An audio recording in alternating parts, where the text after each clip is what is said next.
Hello everyone. जैसा कि last class में हमने principle of parallel plate capacitor हमने देख लिया था कि principle of parallel plate capacitor में नेगेटिव चार्ज की वजह से पोटेंशियल क्या होता है, डिक्रीज होता है, और पोटेंशियल जब डिक्रीज होगा तो कैपेसिटेंस हमारा क्या होता है, इंक्रीज होता है। अब नेक्स्ट टॉपिक हमने करने जा रहे हैं capacitance of parallel plate capacitor.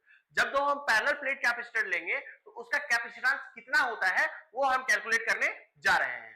अब इसके लिए मैं क्या करने जा रहा हूं, दो पैरेलल प्लेट कैपेसिटर कंसीडर करने जा रहा हूं।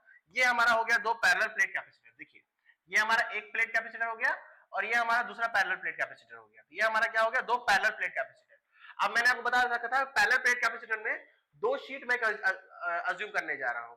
तो पहला शीट में मान लेता हूं इसमें क्या भरा हुआ है, पॉजिटिव चार्ज भरा हुआ है, ठीक है। और दूसरा शीट में मैं ले रहा हूं इसमें कौन सा चार्ज भरा हुआ है, हमारा नेगेटिव चार्ज भरा हुआ है। एक्चुअल में ये शीट हमारा इस तरह से है, ठीक है। मैं सामने बना रहा हूं, आप समझिएगा इस तरह से हमारा शीट लाई कर रहा है, ठीक है। तो एक में पॉजिटिव चार्ज भरा हुआ है और इसमें नेगेटिव चार्ज भरा हुआ है। अब याद कीजिए चैप्टर 1 का topic electric field due to thin infinite plane sheet, ये मैंने आपको करवा चुका है। दो थिन इनफाइनाइट प्लेन शीट में हमने तीन रीजन लिया था, एक रीजन 1, रीजन 2 और रीजन 3। याद आ रहा है आपको, जिसमें sigma by 2 epsilon naught formula आया था हमारा। आप सर्च करोगे electric field intensity due to to thin infinite plane sheet तो आपको बाय जैसन, तो आपको सबसे ऊपर में टॉपिक मिल जाएगा, ठीक है। तो मैं वो टॉपिक फिर यहां से समझाने नहीं जाऊंगा, उसमें जो फॉर्मूला मैंने डिराइव किया है वो फॉर्मूला मैं यहां पर यूज करने वाला हूं, ठीक है। तो एक हमारा क्या हो गया पॉजिटिव चार्ज और एक हमारा हो गया नेगेटिव चार्ज। अब देखिए क्योंकि शीट है तो शीट का कुछ ना कुछ एरिया होगा, तो इसका शीट का इस शीट का एरिया, दोनों शीट का एरिया में क्या मान लेता हूं, ये शीट का एरिया क्या है हमारा ए है। अब देखिए शीट कॉन्टिन्यूस चार्ज डेंसिटी मैंने आपको पढ़ा रखा था। कॉन्टिन्यूस चार्ज डेंसिटी में linear charge density, surface charge density और वॉल्यूम चार्ज डेंसिटी, ये तीनों मैंने करवा रखा है। तो शीट की वजह से हमारा क्या होता था, सरफेस चार्ज डेंसिटी हम लोग निकालते थे ना।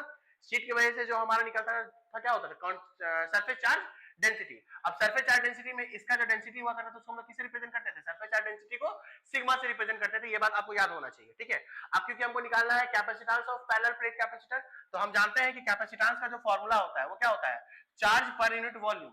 यही हमारा कैपेसिटेंस का फॉर्मूला होता है, charge per unit volume.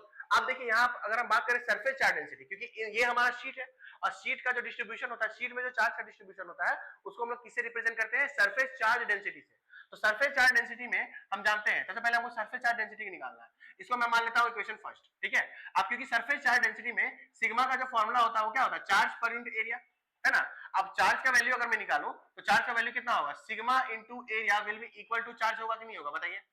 Sigma into area will be equal to क्या हो जाएगा, हमारा चार्ज हो जाएगा। अब दूसरा हम आते हैं, देखिए चार्ज का वैल्यू को मिल गया, ये क्यू का वैल्यू क्या मिल गया, सिग्मा इंटू एरिया, ठीक है। अब देखिए इसके बीच में हमारा कुछ नहीं है, हमारा वैक्यूम है, मतलब कि खाली स्पेस है। तो खाली स्पेस है तो खाली स्पेस को आप नॉट से रिप्रेजेंट कर सकते हैं, ई नॉट या एप्सिलॉन नॉट को हम लोग क्या बोलते हैं, परमिटिविटी ऑफ फ्री स्पेस। आप चाहो तो वो भी पुट कर सकते हो, ठीक है। तो सिग्मा इंटू एरिया हमारा चार्ज का वैल्यू आ गया। अब हमको निकालना है वॉल्यूम। तो वॉल्यूम हम कैसे निकालेंगे, तो वॉल्यूम के लिए मैंने आपको इलेक्ट्रिक फील्ड और पोटेंशियल के बीच में रिलेशन पढ़ाया था, ठीक है। अब इलेक्ट्रिक फील्ड और पोटेंशियल के बीच में रिलेशन मैंने क्या पढ़ाया अभी मैं बताऊंगा तो आपको अच्छे से याद आ जाएगा। और आप सर्च भी करोगे relation between electric field and potential bye जैसन, वो भी आपका आ जाएगा, ठीक है।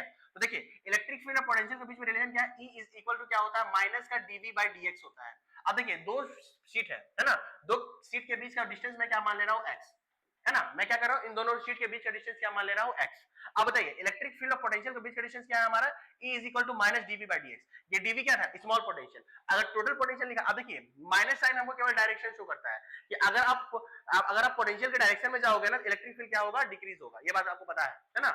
इलेक्ट्रिक फील्ड हमारा क्या होता है, डिक्रीज होता है, ये बात आपको याद होना चाहिए। तो नेगेटिव साइन केवल डायरेक्शन शो करता है, इसलिए आप नेगेटिव साइन को छोड़ सकते हैं, ठीक है। तो इस कंडीशन में देखिए तो अब डीवी का टोटल पोटेंशियल क्या हो जाएगा, E इज इक्वल टू कितना हो जाएगा, V बाय x हो जाएगा। हमारा टोटल पोटेंशियल क्या हो जाएगा, डीवी का V हो जाएगा और dx से क्या होगा, x। और नेगेटिव साइन केवल डायरेक्शन दिखाता है, इसलिए मैं माइनस साइन छोड़ दे रहा हूं, ठीक है। अब देखिए पोटेंशियल को अगर हम निकाले तो पोटेंशियल का formula V is equal to क्या होगा, E into x is equal to V आएगा कि नहीं आएगा, बताइए। अब V का वैल्यू कितना आ गया, Ex आ गया, V का वैल्यू Ex आ गया। अब एक बात बताइए, सिग्मा चार्ज का वैल्यू क्या है, सिग्मा इंटू एरिया, और यहां पर देखिए पोटेंशियल फॉर्मूला क्या हो गया, E इंटू एक्स। अब ये दोनों चार्ज और पोटेंशियल दोनों का जो वैल्यू है वो मैं क्या पुट करने जा रहा हूं, इक्वेशन फर्स्ट में। इसको मैं मान लेता हूं इक्वेशन 2 और इसको मैं मान लेता हूं इक्वेशन 3। आई होप यहां तक आपको समझ में आया है। मैंने कुछ नहीं किया, कैपेसिटेंस निकालना होगा पैरेलल प्लेट कैपेसिटर। कैपेसिटेंस का फॉर्मूला क्या होता है, charge per unit volume. Charge, अब क्योंकि ये शीट है तो शीट का चार्ज हम लोग कैसे निकालते हैं, सरफेस चार्ज डेंसिटी से। तो surface charge density formula charge per unit area निकला, इससे मैंने चार्ज निकाल लिया। और वॉल्यूम का रिलेशन मैंने इलेक्ट्रिक फील्ड इंटेंसिटी, है ना, इलेक्ट्रिक फील्ड इंटेंसिटी में हमने relation between electric field and potential की मदद से हमने क्या किया, और पोटेंशियल का भी फॉर्मूला निकाल लिया। पोटेंशियल का फॉर्मूला क्या होता है? E into x. अब ये पोटेंशियल और ये चार्ज दोनों का वैल्यू 2 और 3 का मैं किसे पुट करने जा रहा हूं? इक्वेशन फर्स्ट में। तो put the value of equation 2 and 3 in first. देखिए तो क्या करने जा रहा हूं मैं? पुट द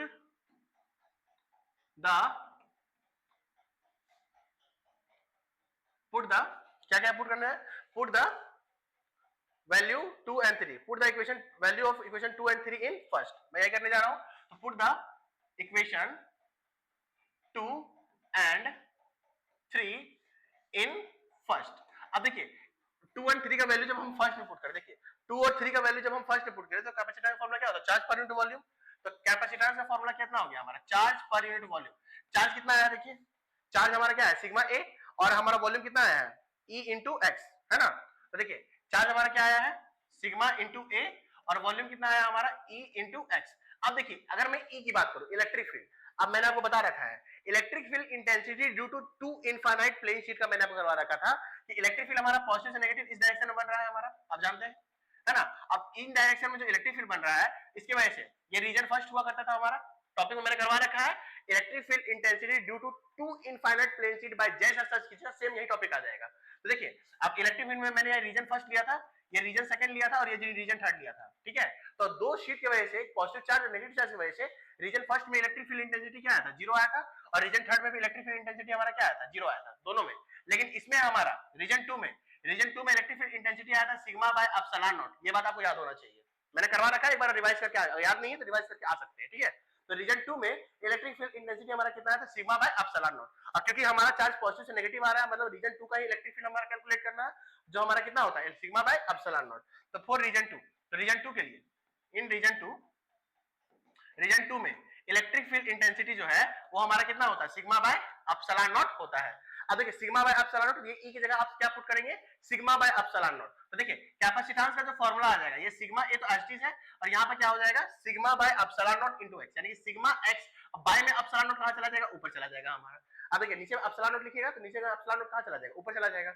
अब देखिए यहाँ पे ये सिग्मा से सिग्मा हमारा कैंसिल हो गया, तो कैपेसिटेंस जो आएगा हमारा पैरेलल प्लेट कैपेसिटर वो कितना आ जाएगा? A epsilon naught by x आ जाएगा। कितना आ जाएगा? A epsilon naught by x. और एक्स हमारा क्या है? ये दोनों पैरेलल प्लेट कैपेसिटर के बीच का क्या है हमारा? डिस्टेंस है एक्स। ये एक्स क्या है?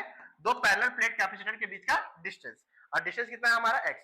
तो capacitance of parallel plate capacitor का जो फॉर्मूला आएगा वो कितना आ जाएगा? A epsilon naught by x आ जाएगा। अब इस कंडीशन में देख सकते हो कि कैपेसिटेंस जो है वो एरिया के क्या है? डायरेक्टली प्रोपोर्शनल है, यानी capacitance is directly proportional to क्या है? एरिया। एरिया का मतलब क्या समझ में आया आपको? कि जितना ज्यादा एरिया होगा, शीट आप जितना बड़ा लोगे तो जितना ज्यादा एरिया होगा उस कंडीशन में शीट का एरिया क्योंकि ज्यादा रहेगा तो ज्यादा चार्ज इसके अंदर आ जाएंगे, और ज्यादा चार्ज आएंगे तो कैपेसिटेंस क्या हो जाएगा? इंक्रीज हो जाएगा। तो इस कंडीशन में बोल सकते हैं कैपेसिटेंस डायरेक्टली प्रोपोर्शनल हो गया एरिया का।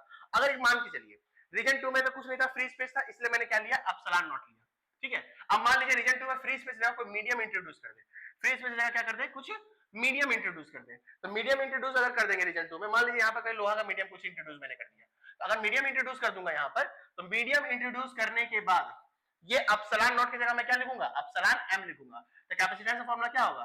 ए एप्सिलॉन एम बाय में क्या हो जाएगा? एक्स हो जाएगा। और आपको पता है डाइलेक्ट्रिक कांस्टेंट में कि के का जो वैल्यू होता है वो क्या होता है? Epsilon M by epsilon naught, यानी कि K epsilon naught is equal to क्या हो जाएगा? फॉर्मूला हमारा एप्सिलॉन एम का आ जाएगा, यानी कि परमिटिविटी ऑफ मीडियम जो हो जाएगा वो क्या हो जाएगा? के एप्सिलॉन नॉट हो जाएगा। अब देखिए यहाँ पर ये एप्सिलॉन एम की जगह, ये एप्सिलॉन एम की जगह मैं के एप्सिलॉन नॉट पुट कर सकता हूं, तो पुट कीजिए तो कैपेसिटेंस हमारा क्या हो जाएगा? ए इंटू के एप्सिलॉन नॉट बाय में क्या हो जाएगा हमारा? एक्स हो जाएगा। ए इंटू के एप्सिलॉन नॉट बाय क्या हो जाएगा हमारा? एक्स हो जाएगा। अब यहां ध्यान दीजिए, अब के एप्सिलॉन नॉट है, अब यहां पर देखिए तो A epsilon naught by X हमारा किसका है? कैपेसिटेंस, और किसका? फ्री स्पेस का, जब हमारा मीडियम दोनों प्लेट के बीच में इंट्रोड्यूस नहीं था, ये दोनों प्लेट के बीच में कुछ नहीं था, तो उसका कैपेसिटेंस क्या था? ए एप्सिलॉन नॉट, नॉट है मतलब कि फ्री स्पेस है, ठीक है। तो A epsilon naught by X, देखिए तो A epsilon naught by X जो दिख रहा है आपको कैपेसिटेंस का, तो ये A epsilon naught by X की जगह मैं ये सी पुट कर सकता हूं, और क्योंकि ये मीडियम का है तो मैं सीएम लिख रहा हूं, कैपेसिटेंस ऑफ मीडियम का, ठीक है। कैपेसिटेंस ऑफ मीडियम का मैं लिख रहा हूं, ठीक है। तो कैपेसिटेंस ऑफ मीडियम में क्या हो जाएगा? तो के ए के एप्सिलॉन नॉट, देखिए के को मैं ऐसे लिख रहा हूं, और A epsilon naught by X की जगह मैं क्या लिख रहा हूं? A epsilon naught by X की जगह मैं क्या लिख रहा हूं? सी लिखने जा रहा हूं, और ये कैपेसिटेंस हमारा मीडियम का हो गया। देखिए सेम प्रोसेस हमारा, सेम फॉर्मूला आया कि नहीं आया, जो मैंने आपको लास्ट क्लास में भी करवाया था, ठीक है। ये कैपेसिटेंस जो मीडियम का आएगा वो क्या आएगा? कैपेसिटेंस इन फ्री स्पेस के कितने टाइम्स रहेगा? के टाइम्स इंक्रीज कीजिएगा, तब जाके आपको क्या आएगा, कैपेसिटेंस इन मीडियम का फॉर्मूला आएगा। ये काफी इंपॉर्टेंट टॉपिक है ना। Capacitance in parallel plate capacitor, ये काफी बार एग्जाम में आया हुआ है और काफी इंपॉर्टेंट टॉपिक है, इसको अच्छे से रिवाइज कर लीजिएगा। जितना इजी वे में मैंने आपको बताया है, इसको आप आराम से कर सकते हो। ठीक है, तो आज के लिए यही रखते हैं, नेक्स्ट क्लास में हम लोग फर्दर आगे बढ़ेंगे। ठीक है, थैंक यू।